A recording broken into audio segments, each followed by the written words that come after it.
That Fresh Morning. That Fresh Morning. Sur les 104.5 avec Mosley, on parle de politique, c'est ça Mosley? Oui, nous parlons de politique comme à l'accoutumée pour revenir sur l'actualité, et chacun sait que l'une des actualités du moment, elle a un rapport notamment avec le déplacement du membre du comité permanent du bureau politique du Parti démocratique gabonais du côté du Haut-Ogooué. Et il vous souviendra qu'à la suite des différentes nominations, on nous a annoncé ici une tournée nationale du Parti démocratique gabonais. Donc constatez également que le directeur de cabinet politique, mais également membre du comité permanent du Parti démocratique gabonais, Brice Takucha Lianga, a fait un déplacement du côté du Haut-Ogooué, une tournée provinciale pour être plus précis. L'ambition était de porter la voix d'Ali Bongo Ndimba, qui est le distingué camarade président de cette formation politique du Parti démocratique gabonais.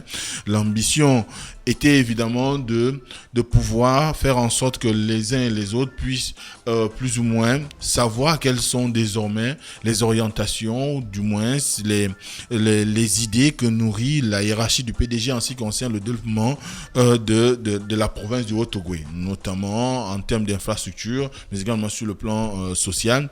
Et on a pu constater qu'il y a eu une forte délégation aussi bien de certains membres du gouvernement, mais également du quota politique de la province, parce que c'était une grande occasion.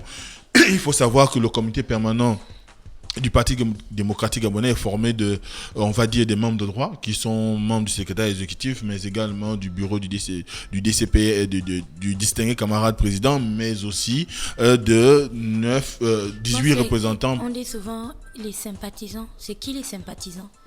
Ça peut être toi, ça peut être moi, ça peut être Dafresh. Mais c'est quoi un sympathisant? Un sympathisant, c'est quelqu'un qui n'est pas forcément inscrit sur on va dire quoi, la liste des adhérents du parti, voilà, dans la liste des adhérents du parti, mais qui a une proximité idéologique ou encore qui, par l'intermédiaire, proximité affective. C'est pourquoi je veux parler de l'intermédiaire d'une personne, arrive à pouvoir participer aux activités de X ou Y, on va dire association ou parti politique. Donc on a soit une relation affective ou encore une proximité idéologique. Donc c'est ça un sympathisant. C'est comme toi et le boutiquier, c'est pas ton ami, mais il te connaît, il te dit bonjour. Tu as de la sympathie pour lui. Voilà. Il n'est pas dans la liste de tes amis. Voilà. C'est comme le boutiquier Urban FM. Il ne fait pas partie du Urban FM ni du fan club d'Urban FM, mais il nous aime bien, donc c'est un sympathisant. Voilà. C'est un sympathisant. Donc, il peut te donner le pain au chocolat de temps en temps cadeau. Le pain beurre et le Fanta. Donc du jeudi 27 juin dernier à pratiquement au 30, il y a eu 3 jours au cours de laquelle Au cours desquels? Oui, au cours desquels, merci. C'est pas grave, le rail, la rail. Oui, ça arrive parfois. Donc, au cours desquels... Le train des rails.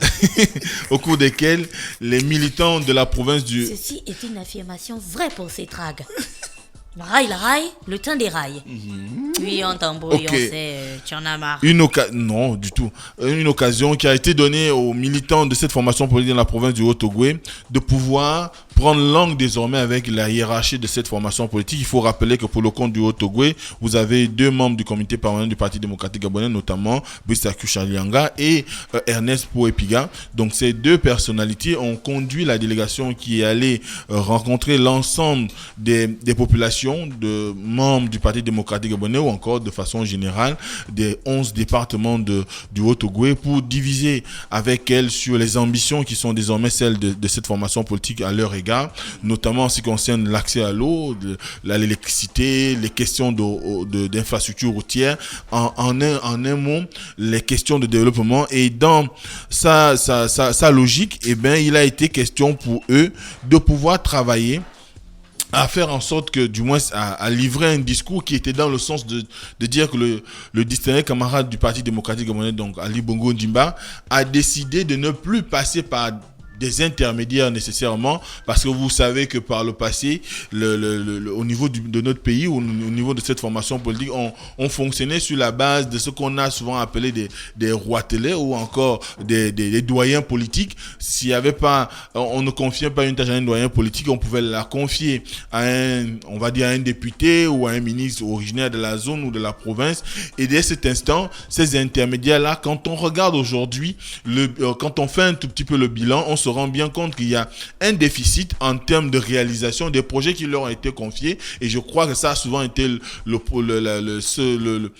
point sur lequel les populations dans l'ensemble du pays ont eu souvent à dénoncer le fait qu'on donne à des individus la charge de pouvoir gérer un certain nombre de projets liés au développement local. Or, en réalité, il y a au sein de l'État un organigramme qui fait que quand on veut parler, par exemple, de la construction d'un établissement, je sais pas, dans une zone reculée du Gabon, on va dire, par exemple, dans le département d'une Thème, eh bien, on sait exactement qu'il y a une institution républicaine qui se trouve, par exemple, au conseil départemental, pourrait gérer cette question-là. Mais par le passé, on a souvent fait confiance à des individus, on leur a donné des moyens pour qu'ils puissent implémenter une dynamique de développement dans les circonscriptions dont ils sont issus, ou encore qu'ils puissent faire en sorte qu'il y ait une réelle volonté de pouvoir permettre aux populations d'accéder au mieux-être. Mais malheureusement, ça n'a pas toujours été le cas.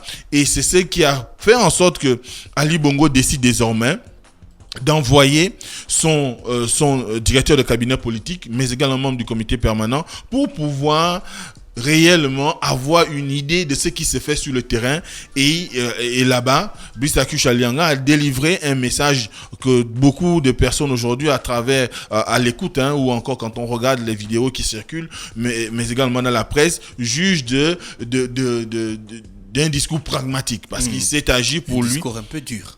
Un peu dur, bien sûr. Le discours en question disait quoi concrètement? Alors, dans l'esprit du discours, pour ne pas revenir directement sur ce qui a été dit, dans l'esprit du discours, il ressort que pour Brice Akuche Alianga, il a reçu mission du chef de l'État de pouvoir désormais dire, du moins vérifier, la faisabilité ou la réalisation des différents projets qui seront engagés dans le Haut-Ogooué, notamment en termes, comme je l'ai dit tout à l'heure, en termes d'infrastructures routières, en termes de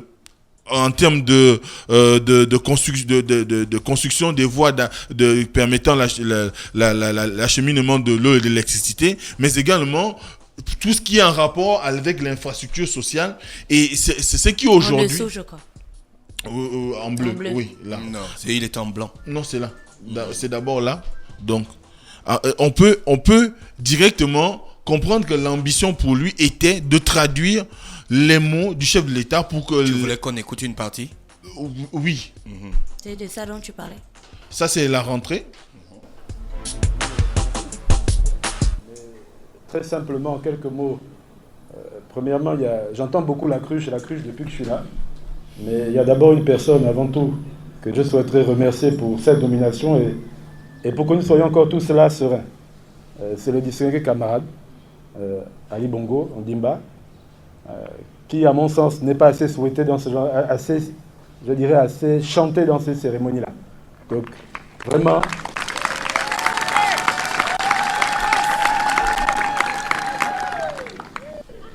Surtout le remercier. Bon, bien sûr, pour une modeste personne, mais ça, c'est pas très important. Mais surtout, pour avoir aujourd'hui décidé que son directeur de cabinet politique s'implique vraiment dans le Haut-Ogooué. Mais comme souvent, bon, malheureusement, ils sont là, nos ministres. Ils font ce qu'ils peuvent. Mais comme souvent, quand on délègue, tout n'est pas bien. Donc, je préfère maintenant m'en occuper moi-même. Et c'est toi, la cruche, qui va aller.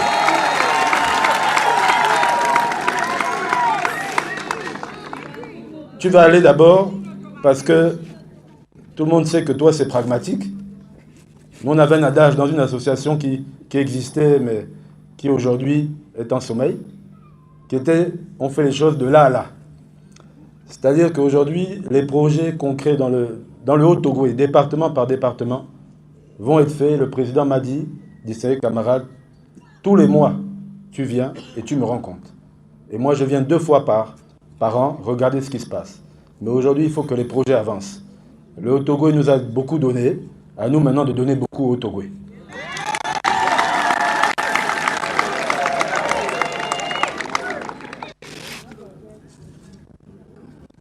Aussi, il a été décidé par le distingué la régénération de notre parti. Nous en parlerons longuement samedi. Ça ne veut pas dire que on prend que les jeunes, même si moi j'adore les jeunes, tout le monde le sait. on prend que les femmes, on jette les vieux. Non, nous... Mosley, dans cet entretien, on voit bien qu'il y a un mandat officiel et express du président de la Oui, République. il a reçu un mandat direct du chef de l'État de pouvoir s'impliquer dans le suivi ou l'évaluation des projets devant permettre un développement du Haut-Ogooué et tout le monde a pu écouter ou suivre ces vidéos pour pouvoir s'en rendre compte de l'attitude qui était la sienne. C'était une attitude de rigueur pour dire désormais je vais m'atteler à faire en sorte que, du moins avec son collègue Ernest Poepuga, notamment comme il a souligné lors de son allocution à l'endroit des populations de Moanda, avec lesquelles il a dévisé également. Et il disait qu'ils avaient pour mission de pouvoir faire en sorte qu'il y ait un suivi réel des chantiers qui seront menés dans le Haut-Ogooué. La question de l'eau aujourd'hui, c'est une question qui préoccupe toutes les populations gabonaises, mais en particulier le Haut-Ogooué, notamment, il a pu visiter le site comment on appelle, de la SG au niveau de Bakumba. Aujourd'hui, il n'est plus en état de pouvoir alimenter correctement la ville. Donc, dès cet instant, ce sont ce genre d'infrastructures qui vont devoir recevoir soit un coup de fraîcheur ou encore qu'on va devoir remettre au goût du jour pour permettre à ce que les populations du Haut-Ogooué puissent être satisfaites. Donc, on a pu lire comme ça et les gens, on peut écouter ça, ce que tu as fait passer, c'est l'élément concernant sa première intervention en début de cette tournée-là. Et on peut clairement comprendre quand il dit que le chef de l'État l'a aussi mandaté parce que il avait remarqué en lui un certain dynamisme, notamment en rapport avec l'association La Gève qui avait pour slogan de là à là. Donc, qui évidemment a souligné qu'elle était en sommeil. Et cette sortie, le fait qu'il ait mentionné le fait que la Gève soit en sommeil aujourd'hui également a suscité quand même beaucoup d'étonnement au sein de la population, parce que vous voyez, d'un côté on a des gens qui sont en activité à Gève, premier arrondissement, pour le cas de Libreville, 2e, 4e, un peu partout à travers le Gabon, mais lorsque Brice Lacuche Alenga, qui est son président fondateur, dit qu'elle est en sommeil, est-ce que ça n'annonce pas aussi là une nouvelle dynamique qui va s'inscrire désormais dans l'objectif de se dire la Gève va peut-être un tout petit peu prendre du recul pour laisser réellement la place qui est la sienne au Parti démocratique gabonais, notamment avec les nouvelles fonctions qu'il occupe. Et il est clair que ce qu'il a affiché comme ambition, notamment en termes de réalisation des projets, parce qu'il a pris à témoin, par exemple, le ministre de l'eau et de l'énergie, pour dire qu'il a reçu une mission du chef de l'État de pouvoir faire en sorte qu'il y ait un certain nombre de réalisations qui soient faites d'ici le mois d'août, et quand ils partiront à nouveau pour aller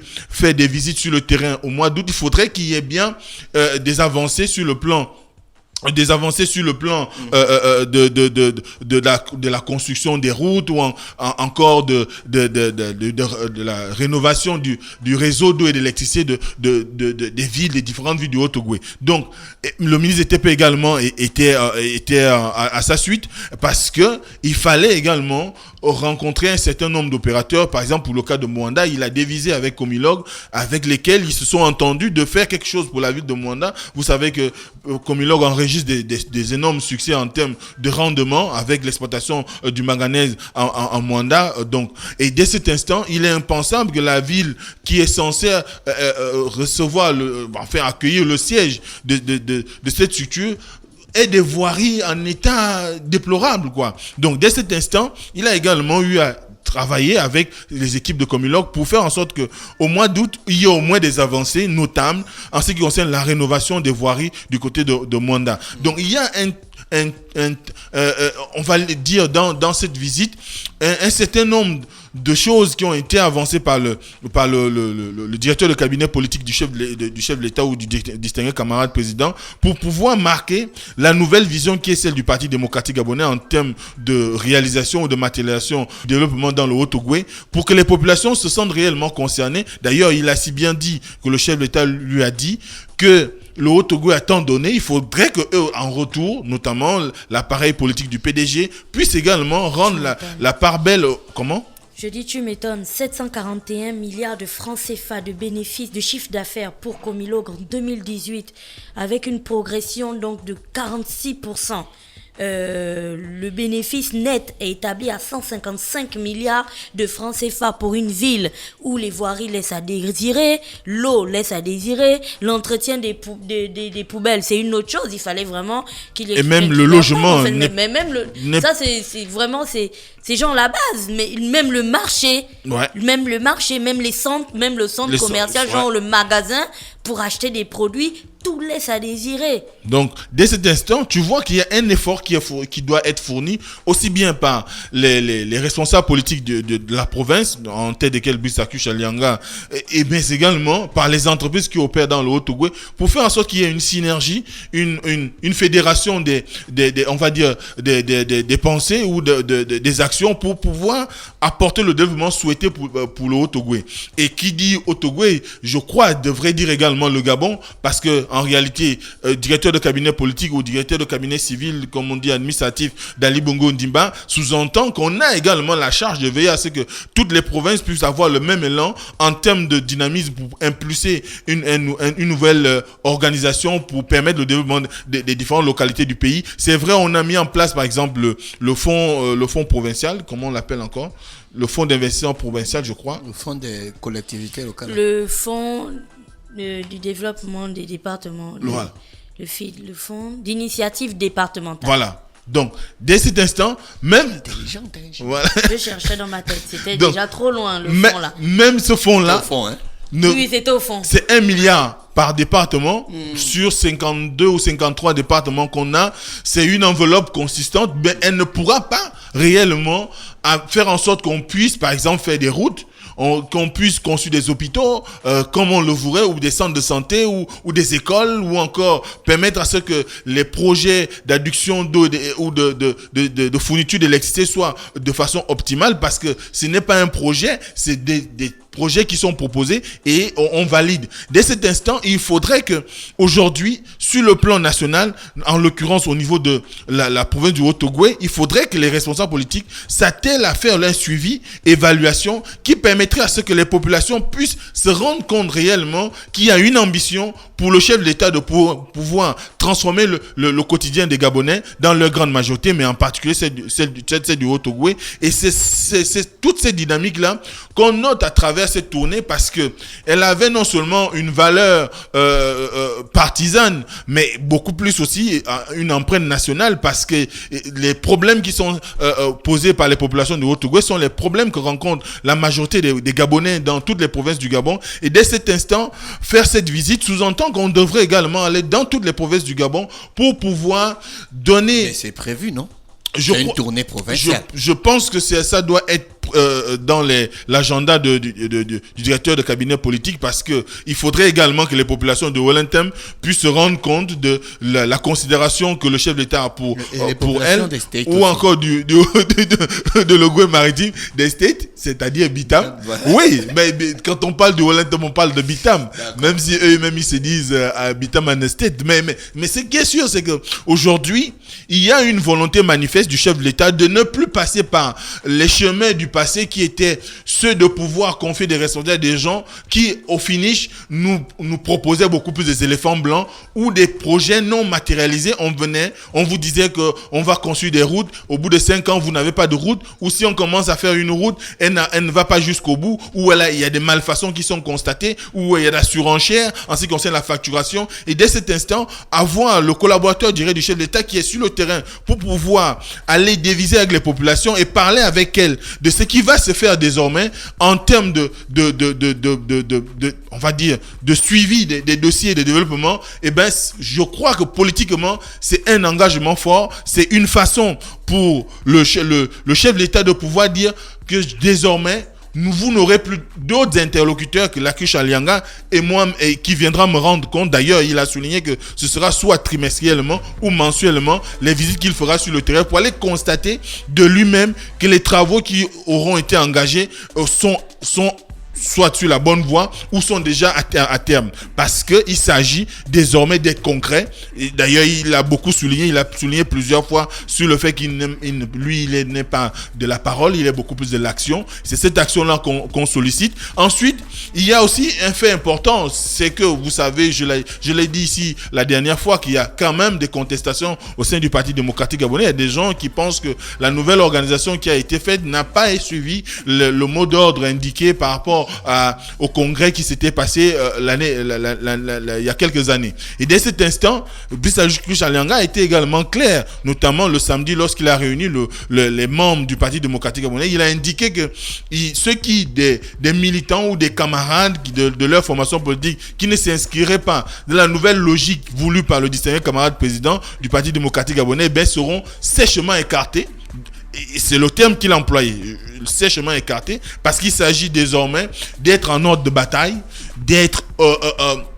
d'avoir un projet commun, de s'inscrire dans la logique d'une vision qui va dans le sens de celle d'Ali Bongo Ondimba et non pas une autre personnalité ou une autre personne, et faire en sorte que les populations puissent ressentir les effets indus de la politique menée par les plus hautes autorités de la République. Donc dès cet instant, je crois que on est là dans une dynamique qui voudrait que l'ensemble des membres du Parti démocratique gabonais ou encore la hiérarchie politique du Parti démocratique gabonais, aussi bien dans le Haut-Togo qu'à travers le Gabon, puissent désormais savoir que le Gabon est en ordre de bataille pour la marche vers le développement et qu'il faut désormais compter sur la vigilance d'Ali Bongo Ondimba à travers son directeur de cabinet politique pour faire en sorte que les engagements qu'il aura pris puissent être matérialisés et que les projets engagés arrivent à leur terme. Merci Mosley qui est avec nous ce matin sur les 104.5 Urban FM, la station Urban. Jenna, tu voulais ajouter quelque chose?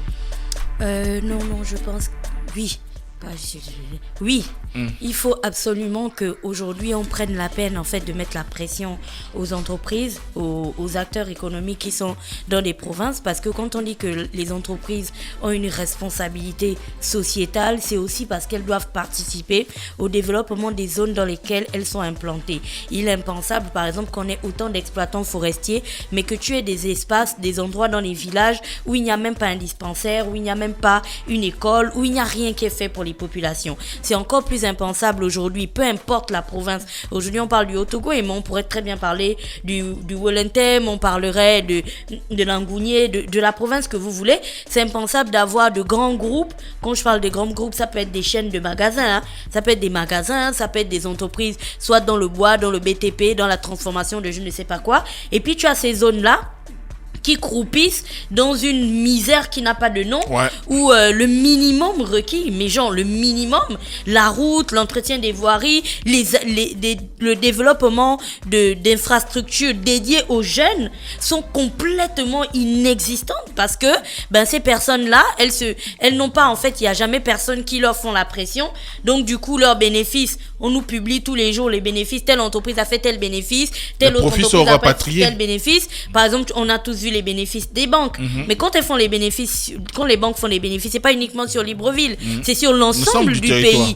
Comment alors les personnes qui vivent dans la province où se trouve la banque en question ressentent l'impact de la banque?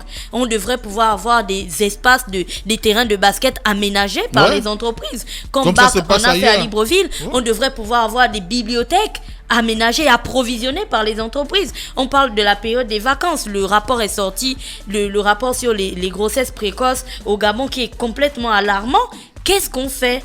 Tu vois? Donc, il faut que quelqu'un se lève et leur mette la pression, mais qu'on ne se limite pas uniquement à leur mettre une pression verbale. Mais qu'elles sentent véritablement ces entreprises qu'en tant qu'acteurs économiques, elles ont un rôle important à jouer dans le développement de la localité dans laquelle elles sont implantées. Merci. René Ruth est avec nous ce matin sur les 104.5. René Ruth, bonjour.